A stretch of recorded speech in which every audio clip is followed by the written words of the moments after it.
60세 이후에는 가족 중 누가 진정으로 내 편이 되어줄까요? 아니면 더 오래 버틸 수 있는 존재가 되어줄까요? 이 질문은 많은 사람들이 인생의 그 단계에 도달하기 전까지는 거의 생각해보지 않는 질문입니다. 가족은 사랑과 연결의 아름다운 원천이지만 아무리 가까운 사이라도 다른 사람에게만 의존하는 것은 성공에 필요한 안정과 독립성을 제공하지 못할 수도 있습니다. 60세 이후의 삶은 특별한 도전과 기회를 가져다주며 웰빙과 안정, 행복을 뒷받침하는 기반을 구축하는 데 초점을 맞춰야 할 때입니다.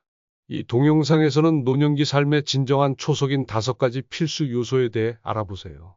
이는 단순한 아이디어가 아니라 어떤 인생이 닥쳐와도 굳건히 버틸 수 있는 실용적이고 입증된 방법입니다.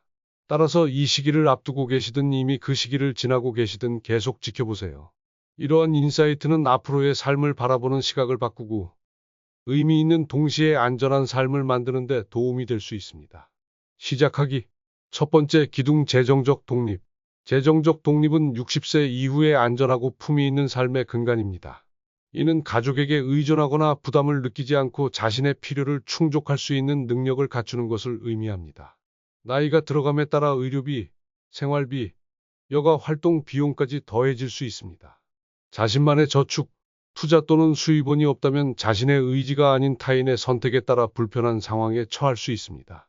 재정적 자유는 단순히 돈에 관한 것이 아니라 자신의 삶과 결정에 대한 통제권을 유지하는 것입니다. 60대 은퇴한 교사인 안일 씨의 이야기를 들어보세요.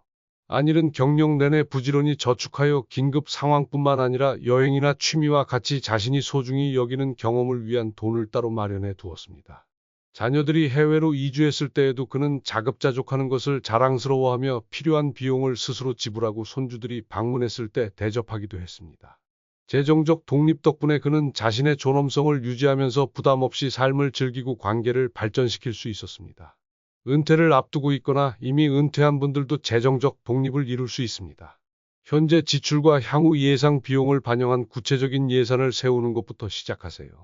불필요한 구독료나 사치성 지출 등 줄일 수 있는 부분을 파악하고 그 돈을 저축에 재분배하고 임대 수입, 배당금 또는 자신의 능력에 맞는 소규모 아르바이트와 같은 수동적인 수입원으로 수입을 다변화하는 것을 고려하세요. 아직 시도하지 않았다면 재정 전문가와 상담하여 자신의 상황에 가장 적합한 옵션을 찾아보세요. 재정적 안정을 향한 작은 발걸음 하나하나가 자신의 삶을 주체적으로 살아갈 수 있는 능력을 강화한다는 사실을 잊지 마세요. 두 번째 기둥, 신체 건강. 건강을 유지하는 것은 곧 독립적으로 살아가는 것입니다.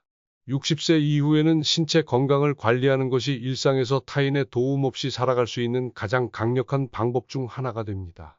건강을 우선시하면 만성 질환이나 부상의 위험을 줄이고 의존적으로 변할 가능성을 낮출 수 있습니다. 좋은 건강은 여행을 다니거나 집안일을 스스로 관리하는 등 좋아하는 일을 계속할 수 있는 힘을 줍니다. 단순히 오래 사는 것이 아니라 활력 있고 자립적으로 살아가는 삶이 중요한 이유입니다.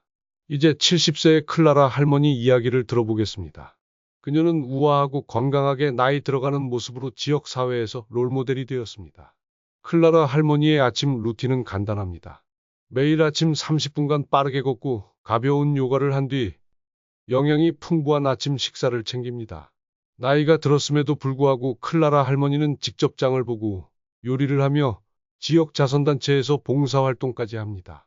그녀가 활동적이고 균형 잡힌 식단을 유지하려고 노력한 덕분에 건강을 유지할 뿐만 아니라 가족이나 간병인의 도움 없이도 스스로 에너지를 가지고 자립적인 삶을 이어가고 있습니다. 60세 이상이라면 신체 건강을 유지하는 것이 결코 어렵거나 복잡할 필요가 없습니다. 먼저 매일 걷는 습관을 시작해보세요. 하루 20에서 30분의 걷기만으로도 심혈관 건강과 이동성을 크게 개선할 수 있습니다. 여기에 가벼운 아령이나 저항밴드를 활용한 근력 운동을 추가하면 근육량과 골밀도를 유지하는 데 큰 도움이 됩니다. 또한 채소, 과일, 살코기 단백질, 통곡물로 구성된 균형 잡힌 식단을 통해 몸이 강하고 건강하게 유지될 수 있는 필수 영양소를 공급받을 수 있습니다. 마지막으로 정기적인 건강 검진을 놓치지 마세요. 잠재적인 건강 문제를 조기에 발견하면 더 큰 문제를 예방할 수 있습니다. 이 간단한 습관들을 통해 당신은 자신의 독립성을 유지하고 더 건강하고 충만한 삶을 살아갈 수 있습니다. 세 번째 기둥, 감정적 회복력. 60세 이후의 삶은 큰 변화들을 동반하는 경우가 많습니다. 자녀들이 독립해 떠나고 직업은 마무리 단계에 접어들며 사회적 관계도 줄어들 수 있습니다. 이러한 순간의 감정적 회복력은 가장 강력한 동반자가 됩니다. 이는 변화에 적응하고 외로움을 극복하며 불확실함 속에서도 평온함을 찾을 수 있게 해주는 내면의 힘입니다. 감정적 안정은 어려움을 피하는 것이 아니라 그것을 우아하게 헤쳐나가며 목적 의식과 긍정적인 마음가짐을 유지하는 것입니다. 이러한 회복력은 인생의 전환기가 당신을 압도하지 않게 할 뿐 아니라 성장과 자기 발견의 새로운 문을 열어줍니다. 여기 은퇴한 예술가 라비 씨의 이야기가 있습니다. 자녀들이 해외로 떠난 뒤 그는 텅 빈 둥지 같은 외로움과 삶의 방향성을 잃은 듯한 공허함에 시달렸습니다. 하지만 잃어버린 것에만 머물러 있지 않고 라비 씨는 명상을 시작하며 그림에 대한 사랑을 다시 발견했습니다. 그는 매일 마음 챙김을 실천하며 자신의 예술 활동에 몰두하기 시작했습니다. 이를 통해 그는 내면의 평화와 기쁨을 되찾았을 뿐 아니라 지역 갤러리에서 작품을 전시하며 새로운 사람들과 연결되고 타인에게 영감을 주는 삶을 살게 되었습니다.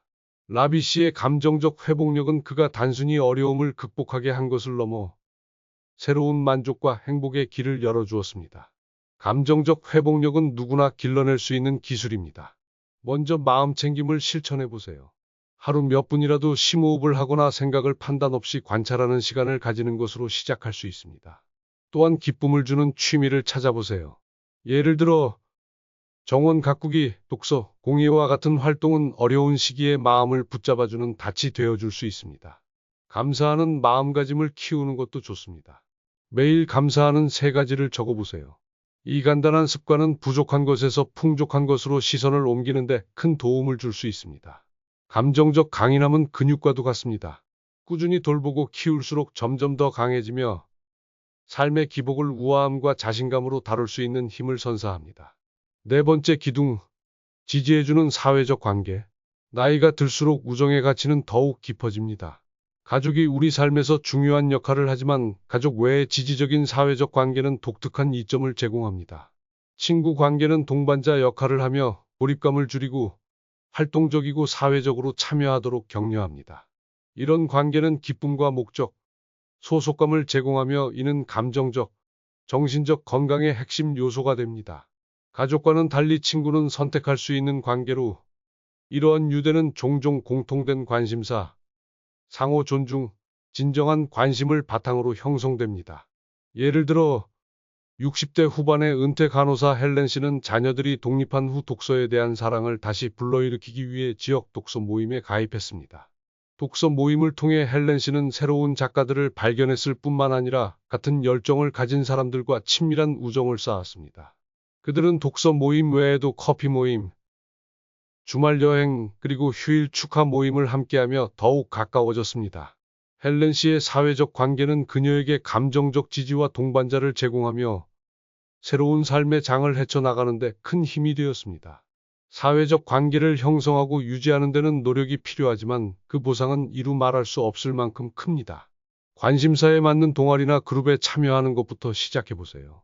정원 가꾸기, 요리, 등산 등 어떤 활동이든 좋습니다. 또한 봉사활동은 같은 관심사를 가진 사람들과 연결되면서 동시에 지역사회에 기여할 수 있는 훌륭한 방법입니다. 오래된 친구들에게 연락해 과거에 의미 있는 관계를 되살리는 것도 좋은 방법입니다.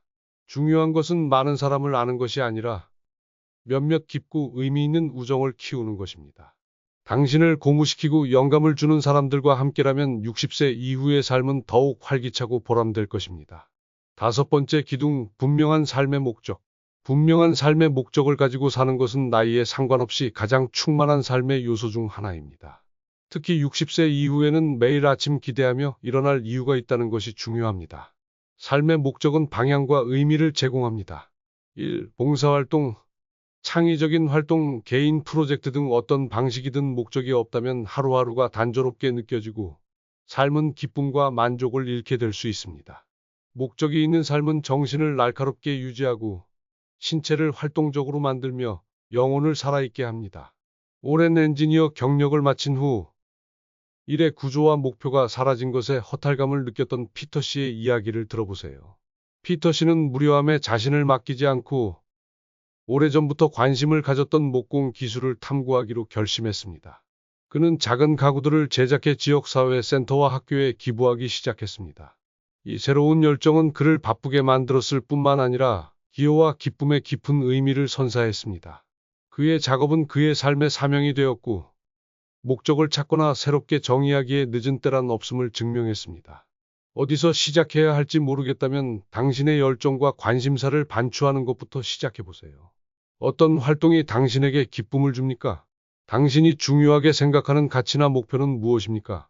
이러한 관심사와 맞는 실현 가능한 목표를 세워보세요. 책을 쓰거나 젊은 세대를 멘토링하거나 새로운 기술을 배우는 것 등이 될 수 있습니다. 또한 봉사활동은 지역사회에 기여하면서 새로운 연결을 형성하고 삶의 활력을 더할 수 있는 훌륭한 방법입니다. 중요한 것은 호기심을 유지하고 새로운 경험에 열린 마음을 가지는 것입니다. 목적 있는 삶을 통해 자신의 삶을 풍요롭게 할 뿐 아니라 주변 사람들에게도 긍정적인 영향을 미칠 수 있습니다. 60세 이후의 삶을 살아가면서 가장 신뢰할 수 있는 지지는 타인에게서만 오는 것이 아니라 스스로 세운 5가지 기둥에서 나온다는 것을 기억하세요. 경제적 독립, 신체 건강, 감정적 회복력, 지지적인 사회적 관계, 그리고 분명한 삶의 목적, 이 5가지 기둥은 어떤 도전이 찾아와도 당신이 존엄성과 기쁨, 그리고 자유를 가지고 살아갈 수 있도록 힘을 실어줄 것입니다. 오늘 함께해 주셔서 감사합니다. 이 영상이 유익하셨다면 좋아요, 공유, 그리고 구독 버튼을 눌러주세요. 더 많은 유익한 콘텐츠로 다시 찾아뵙겠습니다. 그리고 가기 전에 여러분의 이야기를 들려주세요. 건강하시고 다음 영상에서 뵙겠습니다.